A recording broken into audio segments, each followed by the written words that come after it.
তার পিছনে সালাত হবে কিনা? অনলাইন প্রশ্ন। এক ভাই প্রশ্ন করেছেন অনলাইন থেকে, যা লাইভ দেখছেন, যে মসজিদের ইমাম সাহেব যদি তাবিজ কবজ দেয় তবে সালাত আদায় হবে কি হবে না? তাবিজ প্রসঙ্গে মুসনাদে আহমদ হাদিস নম্বর 14127 এবং সুনান তিরমিজি হাদিস নম্বর 2072, সিলসিলা হাদিসের সহিহ হাদিস নম্বর 492, মান তামাল্লাকা তামিমা ফাকাদ আশরাকা, যে ব্যক্তি তাবিজ ঝোলালো সে ব্যক্তি শিরক করলো। এখানে তামিমা শব্দ আছে, অর্থাৎ তাবিজ ঝোলালো। যে ব্যক্তি তাবিজ পড়লো সে ব্যক্তি শিরক করলো। আর গোটা মুসলিম উম্মার এখানে ঐক্যমত আছে, কোনো ব্যক্তি যদি শিরক করে তার পেছনে নামাজটি বৈধ নয়। তাবিজের অনেকগুলি ক্যাটাগরি আছে, তার মধ্যে একটি যে পবিত্র কোরআনকে নিল, সূরা নাস তার নকশা আঁকছে, দিয়ে হাতে দিচ্ছে, সূরা নাসের নকশা। ভাই কোরআনের এই নকশা করা কি জায়েজ? নিয়ামুল কোরআনে আছে না নেই? আশরাফি থানভীর বেহেশতি জিয়ারে আছে না নেই? এই কোরআনকে সূরা নাসকে যে নকশা করছে, সূরা বাকারার 79 নম্বরে আয়াত আছে যে আল্লাহ সুবহানাহু ওয়া তাআলা পরিষ্কারভাবে বলেছে, যারা নিজ হাতে কিতাব রচনা করে আর বলে এটা আল্লাহর পক্ষ থেকে এসেছে, তারা যা রচনা করছে এবং যা প্রচার করছে সামান্য টাকা উপার্জনের জন্য, সবগুলো কিয়ামতের মাঠে জাহান্নামের জন্য প্রস্তুত থাকার জন্য আল্লাহ হুঁশিয়ারি দিয়েছে। ভাই এই নকশাগুলো কি আল্লাহর পক্ষ থেকে এসেছে?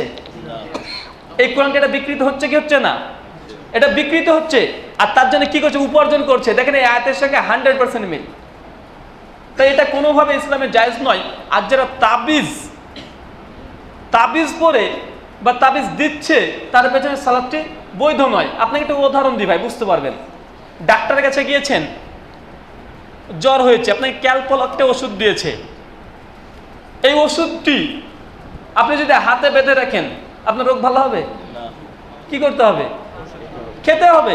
তো পবিত্রগণ শেফা, পবিত্রগণ তেলাওয়াত করুন, পবিত্রগণ দিয়ে ঝাড়ফুঁক করুন। ঝাড়ফুঁক জায়েজ না জায়েজ না? ঝাড়ফুঁক জায়েজ, ঝাড়ফুঁক করুন। কেন তাবিজ পড়তে যাচ্ছেন? কেন তাবিজ লটকাচ্ছেন? যেখানে শিরকের আশঙ্কা আছে কেন করতে যাচ্ছেন? আপনাদের মুফতি সাহেব এখানকার বলে দিয়েছে আগে থেকে যে তাহলে তো ঔষধ খাওয়া শিরক হবে। আরে ভাই ঔষধ খাওয়া শিরক হবে না এই জন্যই, কিন্তু আল্লাহ রসুল নিজেই বলেছে যে আল্লাহ যে রোগ দিয়েছে তার ঔষধও দিয়েছে। ঔষধ আল্লাহ রসুল বলেছেন, নির্দেশ দিয়েছেন। তো তাবিজকে আল্লাহ রসুল নির্দেশ দিয়েছেন না ঝোলানোর অনুমতি দিয়েছেন? তো দেয়নি। এটা নিষিদ্ধ। সমস্যা কোথায়? পবিত্র কোরআন শিফা, এটা তেলাওয়াত করুন, এটা পাঠ করুন, এটা দিয়ে ঝাড়ফুঁক করুন, এটা জায়েজ।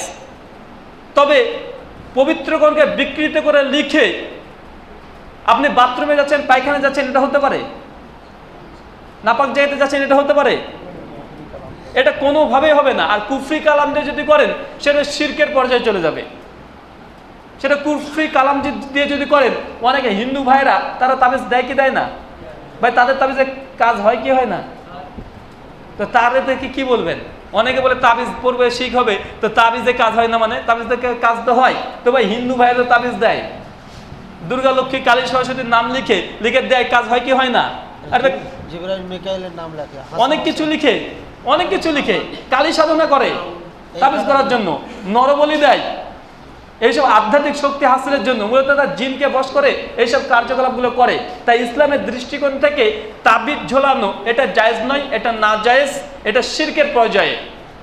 আর 2 নম্বর, যদি কোনো রোগ বালা মুসিবত হয় সেখানে আপনি কোনো আলেমের কাছে যান, একজন গিয়ে তাকে বলুন ঝাড়ফুঁক করে দেন, ঝাড়ফুঁক করে দিবে। সমস্যা কোথায়? ইসলামে জায়েজ, একটা রাস্তা খোলা আছে। কেন আপনি ওই পথে যাচ্ছেন? আসলে বিষয়টি স্পষ্ট হয়েছে।